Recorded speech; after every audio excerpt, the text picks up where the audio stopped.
ചെന്നൈയിലെ കൊളത്തൂരിൽ തിരഞ്ഞെടുപ്പ് പെരുമാറ്റച്ചട്ടം ലംഘിച്ച് പ്രചാരണം നടത്തിയതിന് ടിവികെ അധ്യക്ഷൻ വിജയ്ക്കെതിരെ കേസ് രജിസ്റ്റർ ചെയ്തു.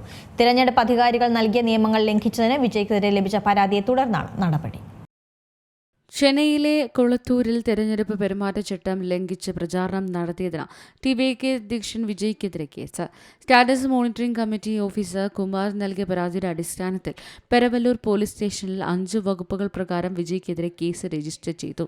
പൊതുജനങ്ങൾക്ക് തടസ്സമുണ്ടാക്കാൻ 30 ലൗഡ് സ്പീക്കറുകൾ ഉപയോഗിച്ചതായും ആംബുലൻസിന്റെ പാത തടഞ്ഞതായും പരാതിയിൽ പറയുന്നുണ്ട്. വിജയുടെ പ്രചാരണ വേളയിൽ 5000-ലധികം ആളുകൾ ഒത്തുകൂടിയതായി അവകാശപ്പെട്ട കേസ് ഫയൽ ചെയ്തതായി റിപ്പോർട്ട്. അതേസമയം വിജയുടെ സ്വത്ത് വിവരങ്ങൾ പുറത്തുവന്നു. നാമനിർദ്ദേശ പത്രികയ്ക്കൊപ്പം സമർപ്പിച്ച സത്യവാങ്മൂലത്തിലാണ് ആസ്തി വിവരങ്ങൾ പങ്കുവച്ചത്. വിവരങ്ങൾ പ്രകാരം വിജയ്ക്ക് 625 കോടിയുടെ സ്വത്തുവകകൾ ഉള്ളതായിട്ടാണ് റിപ്പോർട്ടുകൾ വ്യക്തമാക്കുന്നത്. 615 കോടി സ്വത്തിൽ 405 കോടി സ്ഥാവര സ്വത്തും 220 കോടി ജംഗമ സ്വത്തുമായാണ് രേഖപ്പെടുത്തിയിരിക്കുന്നത്. അതേസമയം 2026 തമിഴ്നാട് നിയമസഭാ തെരഞ്ഞെടുപ്പ് ഏപ്രിൽ 23-നാണ് നടക്കുന്നത്.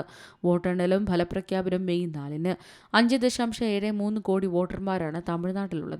വിജയ് നയിക്കുന്ന ടിവികെ ആദ്യമായി തെരഞ്ഞെടുപ്പിനെ നേരിടാനിരിക്കെ പാർട്ടി നേതാവ് വിജയ് പെരമ്പൂർ മണ്ഡലത്തിൽ നിന്ന് നാമനിർദ്ദേശ പത്രിക സമർപ്പിച്ചു. മുഖ്യമന്ത്രി സ്റ്റാലിൻ മത്സരിക്കുന്ന പെരമ്പൂർ കൊളത്തൂർ മണ്ഡലങ്ങളിൽ DMK വിമർശിച്ചു ജനങ്ങൾക്കിടയിൽ പ്രചാരണം നടത്തുകയാണ് Vijay. National desk Malayalam news.